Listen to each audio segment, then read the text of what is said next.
Yeah, thank you. I'm happy to be here and stand in. Sorry if my presentation is a little unpolished. It was tried to put something together that will be relevant yesterday, but I haven't practiced yet. So here we go. So I wanted to share a bit about the cows and fish process, because I was looking at the vision statement for the Transboundary Grassland Partnership, which is working collaboratively to sustain healthy transboundary native biodiversity and supporting grassland ecosystems and communities.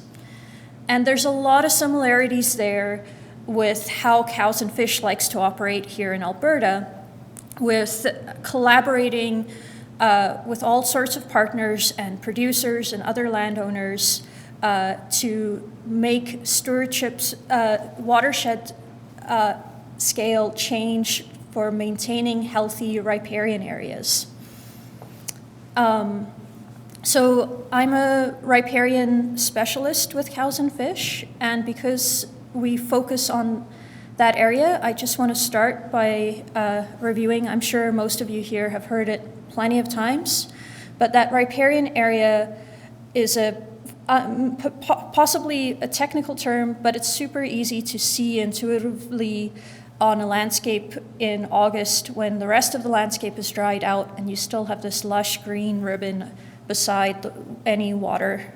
So basically riparian area is that land beside water where you have different water-loving plant vegetations and soils influenced by more moisture.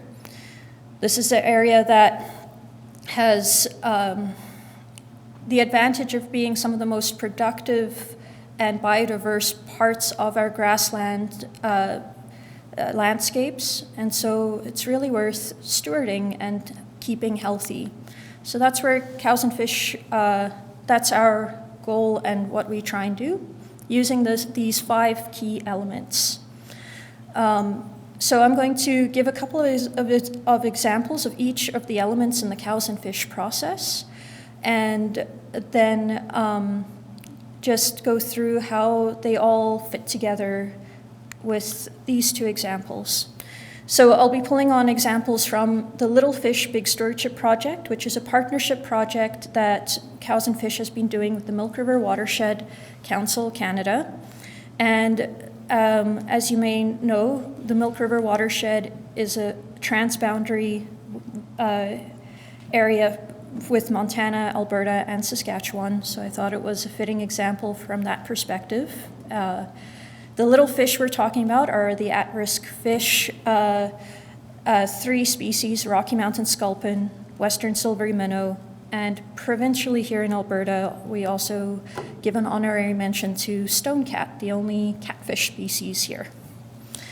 Another example I'll be pulling from is collaborative with other environmental nonprofits here in Alberta on developing new skills and methods, specifically building some one rock dams, which I'll get into as we go. So, first step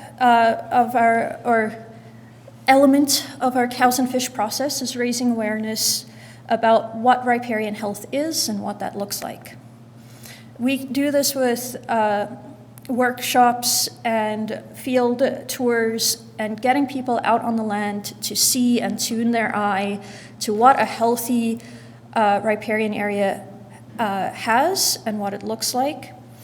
And then we'll add in elements based on where we are with specific awareness raising. So for the Little Fish Project, it was raising awareness about these at-risk fish that are in the Milk River and tributary streams. And for the One Rock Dam project, it's raising awareness about the methods, the erosion control techniques, of which One Rock Dams are only one specific technique developed by Craig Sponholtz and Avery Anderson in the States, and getting other project partners and landowners familiar with how to use them effectively for erosion control here in Alberta. All right, once we know what our concerns are and what tools are available, we start to put a team together.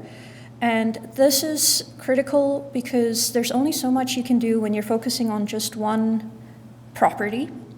And if you can develop a team of different people in a watershed, you can do so much more change. So we attend other events like this to get to know the landowners and other NGO partners, and also funding or government agencies that are all supporting and trying to work together towards stewardship on the landscape. And of course, there's also private agencies with excellent technical expertise that we might contract to help. So we get together, we get everyone just to build that team relationships. And then cows and fish, we have excellent resources online. For years, we have plenty of publications kind of capturing all of the success stories and what works and what doesn't work from the people that we've worked with across the landscape. One of the big pieces we do that I'll talk to you about later is the monitoring. And so we have these demonstration projects that we can refer to.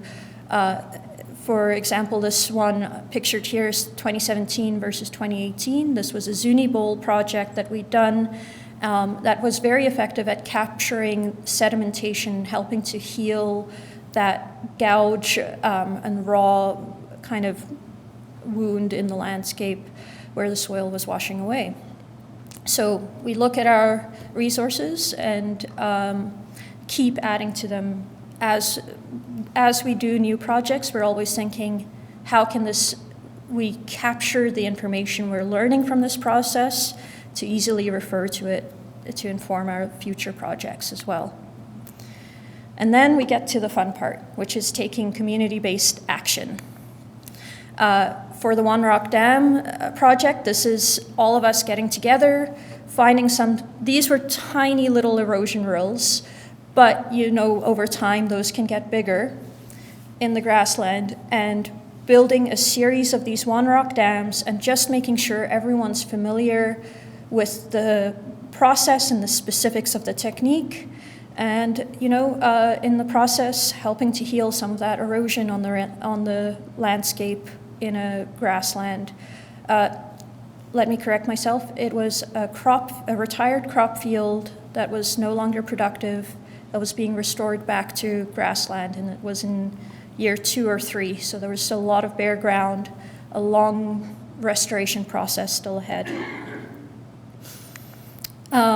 And for the Little Fish project, that's where we met with landowners and got to do some restoration project, with that understanding that the habitat of that land beside water, if you have bare soil and not a lot else, a lot of soil can wash into the water, and you increase turbidity, you reduce water quality. That's going to affect the habitat quality for those at-risk fish in the Milk River.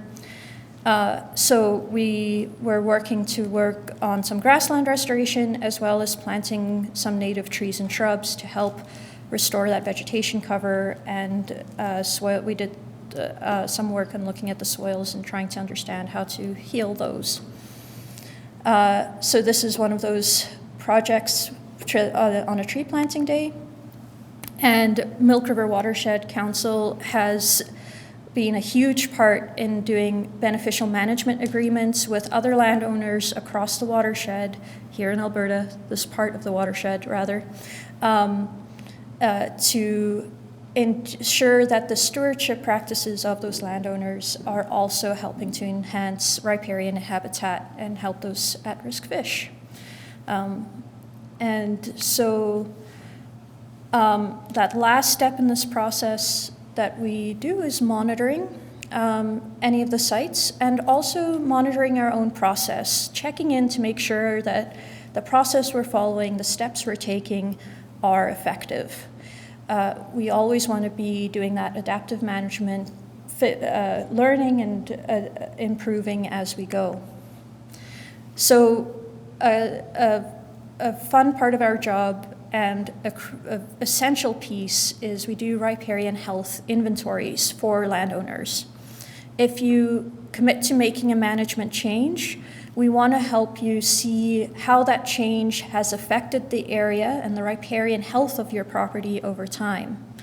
So before the project, you make the change, we'll come in, we'll do a riparian health inventory and give you a score of how many of those riparian area functions are still there. That can be how much deep binding roots do you have to help mitigate the banks from washing away, and holding those banks together, preventing erosion.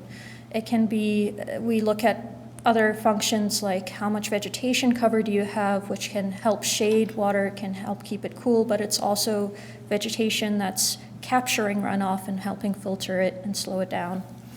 So we'll give you a score, and then we'll revisit 3 to 5 years and give you an update on how that management change, how the landscape has responded to that management change with your later assessments. For the Little Fish Big Stewardship Project, we've done 26 riparian health inventories. 17 of those were new people, landowners that we were working with, or new sites that we'd never done an inventory for before. But 9 of them were a treat because it's revisiting where these landowners have been working with cows and fish for up to 25 years and making changes as they can over that time, and we're checking in every now and then. So 9 of those sites were us just checking in, seeing how those management changes are going, and any new changes they make, adding to that baseline comparison data. And again, Milk River Watershed Council for this Little Fish project did a ton of monitoring as well. They did water quality testing, they did tributary fish sampling, so looking at those streams and finding out what fish are in them. And also had temperature data loggers, so looking at the temperature of the water. Especially interesting last year with the diversion failure, having natural flows in the river, which was extremely stressful for those fish, not as much water, not as much habitat for them. And though the remaining water reached really high temperatures that were extremely difficult for those populations to persist in. But thankfully, we also found with our fish sampling that the tributary streams are a haven that's helped these, at a population scale, help these fish pull through during that diversion failure. So that's just a little overview of cows and fish with a couple of cool projects that I've gotten to be involved in. And of course, none of this process would work without the supporters and board members that keep us going. And I'll mention the Little Fish project was funded by, partially funded by Fisheries and Oceans Canada, with their Canada Nature Fund for Aquatic Species at Risk.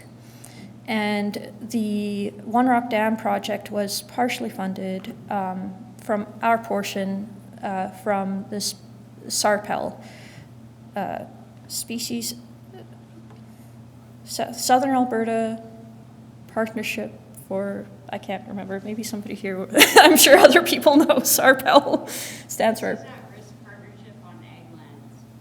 Okay, I had some keywords there. Species at Risk Partnership on Agricultural Lands. Thank you.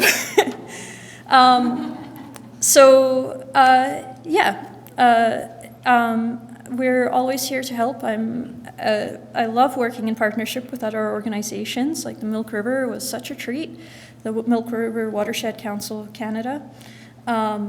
Reach out anytime, and thank you.